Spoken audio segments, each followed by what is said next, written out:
ببینید دوستان، بعضی موقع یک حیوان از لونه در بیاری نگاه میکنی مثل این جوجه، ببینید دست میزنی به چیندانش، ببینید دونش رو رد نکرده.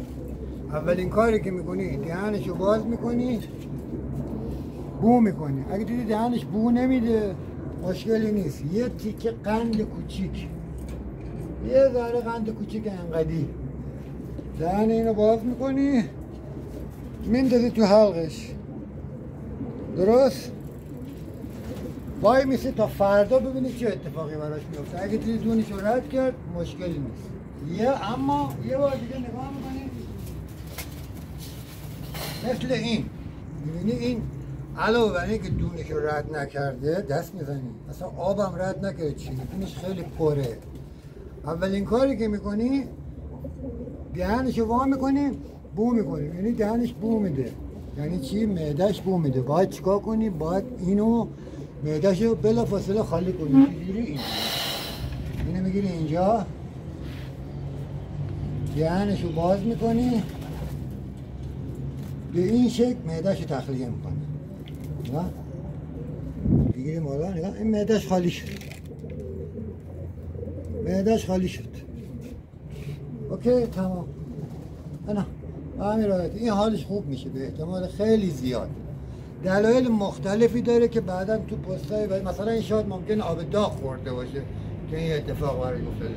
ما معده‌شو خالی کردیم، بعد هیچی بهش نمیدیم تا اینکه حالش خوب بشه.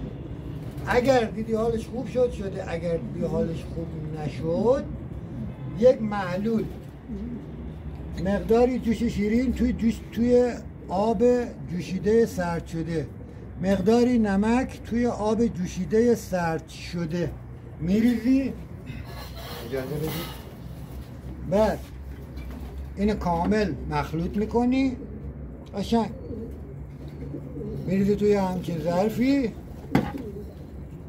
ظرف این شکلی. حالا ما میتونی با خانواده نوشابه کوچیک درست کنی، یه همچی چیزی سرش سوراخ کنی، یا به هر شکلی، یا یه سرنگی قشنگ. نمک، جوش شیرین تو آب جوشیده سرد شده میریزی.